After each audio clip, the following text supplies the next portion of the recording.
Global skill development mission में आपका स्वागत है। इस सेशन में हम बात करने वाले हैं अनरजिस्टर्ड डीलर से परचेज की। जब हम किसी ऐसे डीलर से परचेज करें जिस पे जीएसटी नंबर नहीं है, ऐसे केस में वह अनरजिस्टर्ड डीलर कहलाता है और अनरजिस्टर्ड डीलर किसी भी तरह का कोई टैक्स चार्ज नहीं कर सकता हमसे। तो इस कारण हमें किसी तरह का कोई इनपुट टैक्स क्रेडिट नहीं मिलता उससे परचेज की हुई आइटम्स का। हालांकि हम इस एग्जाम्पल में नील रेट और एग्जम्प्टेड आइटम्स को परचेज करने वाले हैं किसी अनरजिस्टर्ड डीलर से। तो इसके लिए हमें जो अकाउंट्स रिक्वायर्ड हैं, एक हमने परचेज इंट्रास्टेट अकाउंट बना लिया है क्योंकि हमारा जो ये यूआरडी अर्थात अनरजिस्टर्ड डीलर है ये हरियाणा से है, यूनिटेक कंप्यूटर्स के नाम से। और जो एक आइटम हमने क्रिएट की है, आइटम नील रेट या एग्जम्प्टेड कुछ भी आप जिसकी एंट्री आप करना चाहते हैं वो आइटम अकाउंट क्रिएट कर लीजिए। आइए देखते हैं किस प्रकार से क्रिएट कर सकते हैं।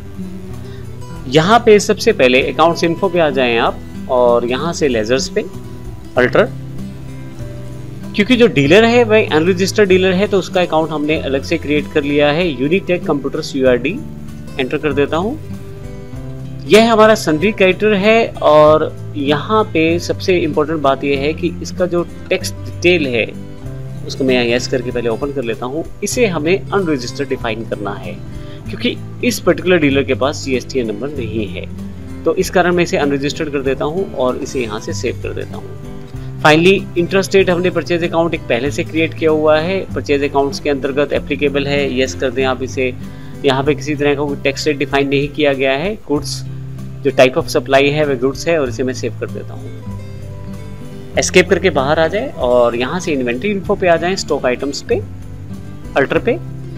यहाँ मैंने एक जो आइटम परचेज करनी है वह एक नील रेटेड आइटम है, तो आइटम नील रेटेड का मैंने अकाउंट पहले से यहाँ बना दिया है। तो यहाँ पे देखें तो प्राइमरी कैटेगरी के अंतर्गत यहाँ जो आपका अल्टर डिटेल पे जाए तो यस, किसी प्रकार का कोई टैक्स रेट नहीं है। हालांकि यहाँ यदि आप जाएं तो यस करें इसे आप। फाइनली ऑन वैल्यू पे टैक्सेबिलिटी नील रेटेड है क्योंकि आइटम जो है वो नील रेट टैक्स की है। फाइनली यस करते चले जाएं और इसे सेव कर लें। अब हम चलते हैं एंट्री पे। इसके लिए मैं यहाँ से डिस्प्ले पर आ जाता हूँ और डे बुक और यहाँ से ऑल्ट F2 के साथ अपनी सभी एंट्रीज जो 1/7 से 31/7 के बीच में हैं उनको ओपन कर लेता हूँ। यूनिटेक कंप्यूटर्स जो हमारा डीलर है वह एक अनरजिस्टर्ड डीलर है, इससे हमने परचेज की है और जो आइटम परचेज की है वह नील रेट है अर्थात उस पर कोई टैक्स नहीं है। एंटर करता हूँ इस पर मैं, जो सप्लायर का इनवॉइस नंबर वो डाल देता हूँ और यूनिटेक कंप्यूटर्स यूआरडी जो मैंने यहाँ पे पार्टी का नाम रखा है वो डिफाइन कर देता हूँ। परचेज इंट्रास्टेट अकाउंट है क्योंकि हमारा ये डीलर जो हरियाणा से है तो इस कारण इंट्रास्टेट अकाउंट के अंतर्गत परचेज मानी जाएगी। आइटम नील रेटेड है तो आइटम नील रेटेड जो आपकी आइटम है उसे आप डिफाइन कर सकते हैं स्टॉक आइटम में क्रिएट करके। मैंने यहाँ नाम रख दिया है आइटम का आइटम नील रेटेड। 3 पीस है, 15,000 रुपये प्रति पीस के हिसाब से 45,000 रुपये और फाइनली इसे मैं सेव कर देता हूँ। किसी भी तरह का कोई टैक्स नहीं चार्ज किया जाएगा क्योंकि आइटम ही यहाँ पे नील रेटेड है। वैसे भी यूआरडी अर्थात अनरजिस्टर्ड डीलर किसी तरह का टैक्स आपसे नहीं ले सकता जीएसटी के रूप में, तो वह इनवॉइस पे टैक्स नहीं दिखा सकता। मैं यहाँ से बैक आ जाता हूँ। फिर से यहाँ से डिस्प्ले पर आकर मैं स्टैट्यूटरी रिपोर्ट्स आपको दिखाता हूँ जो सबसे इंपॉर्टेंट पार्ट है क्योंकि परचेज की गई है तो जीएसटीआर 2 में आएगी।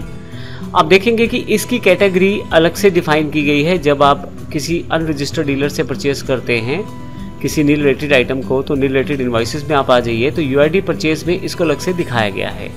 तो काफ़ी सारी कैटेगरीज जैसे पिछले सेशन में भी हमने देखा एग्जम्प्टेड गुड्स की, नील रेटेड की, नॉन जीएसटी की, तो यूआरडी परचेज की कैटेगरी भी अलग से बनाई गई है और मैं इसे एंटर करके यहाँ से देख सकता हूँ इस बिल को। तो इस प्रकार हमने देखा कि किसी अनरजिस्टर्ड डीलर से अगर आप कोई आइटम ऐसी खरीदते हैं जो नील रेटेड या एग्जम्प्टेड है तो वो अलग से इस कैटेगरी में डिफाइन की जाएगी। अगले सेशन में हम कंपोजिशन डीलर की बात करने वाले हैं। वह डीलर जो कंपोजिट स्कीम के अंतर्गत अपने आप को रजिस्टर करता है वह कंपोजिशन डीलर कहलाता है और उसे एक पर्टिकुलर जीएसटी नंबर भी मिलता है।